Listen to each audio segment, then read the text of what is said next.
Congressman Bill Foster. I'm a scientist, a businessman, and the son of a civil rights lawyer, and I'm proud to represent the 11th District of Illinois in the U.S. Congress. I'd like to thank everyone for attending tonight, and to the Islamic Center of Naperville for hosting this event. I'm honored to represent such a diverse and vibrant district, and I'm proud to fight for the issues that you care most about. I will continue to stand up to the Trump administration's ugly words and harmful policies, and against the forces that are driving hate and divisiveness in countries from the United States to India and around the world. I have stood up for our district and our nation to call out the Trump administration when they implemented the xenophobic Muslim ban, as well as when they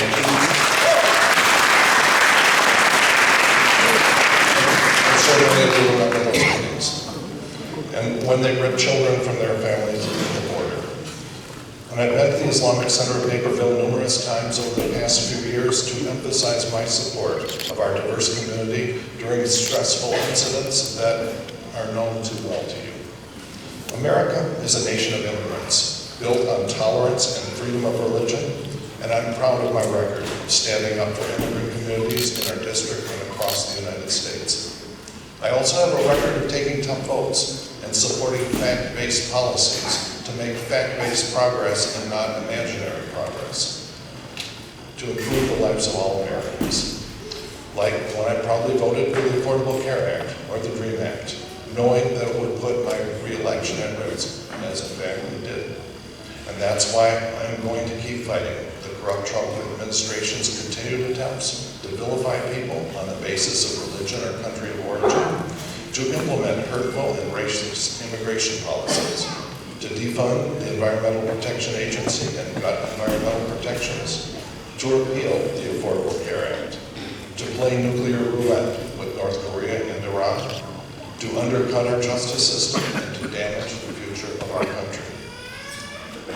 As a scientist, I believe that climate change is real, and that's why I'm proud to be the only candidate in this race endorsed by the Sierra Club, an organization that cares deeply about climate change. In fact, my campaign has been endorsed by every single elected official who's endorsed in this race, from Senators Dick Durbin and Tammy Duckworth to 11 members of the Will County Board and everyone in between. I've been endorsed by every newspaper that is endorsed in this race, including the Daily Herald, the Chicago Tribune, and the Chicago Sun-Times. I've been endorsed by labor groups including the Illinois AFL-CIO, the building trades, the letter carriers, the Illinois Federation of Teachers, just to name a few.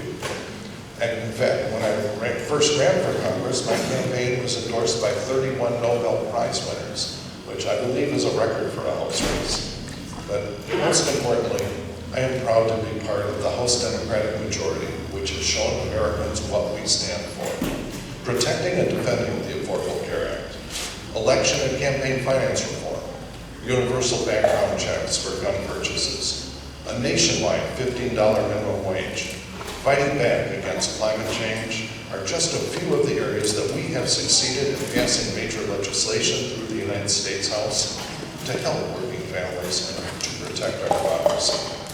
In the next month, in fact, the House will be voting on the No Ban Act to permanently repeal Trump's Muslim travel ban. Now, it remains to be seen whether Mitch McConnell will even allow a vote on this in the Senate, but the American people will know where we stand. So I'm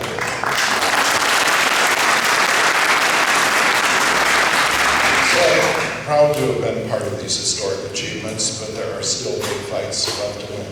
The Senate must pass the DREAM Act to help 42,000 Dreamers in Illinois, and that must be followed by comprehensive immigration reform. And we must lower the cost of prescription drugs with bills like H.R. 3, which has already passed the House, and to move towards universal health care coverage and pass workable legislation to halt and reverse climate change. So I hope that I earned your vote to continue fighting for the people of the 11th District with a Democratic President and a Democratic Senate. Thank you.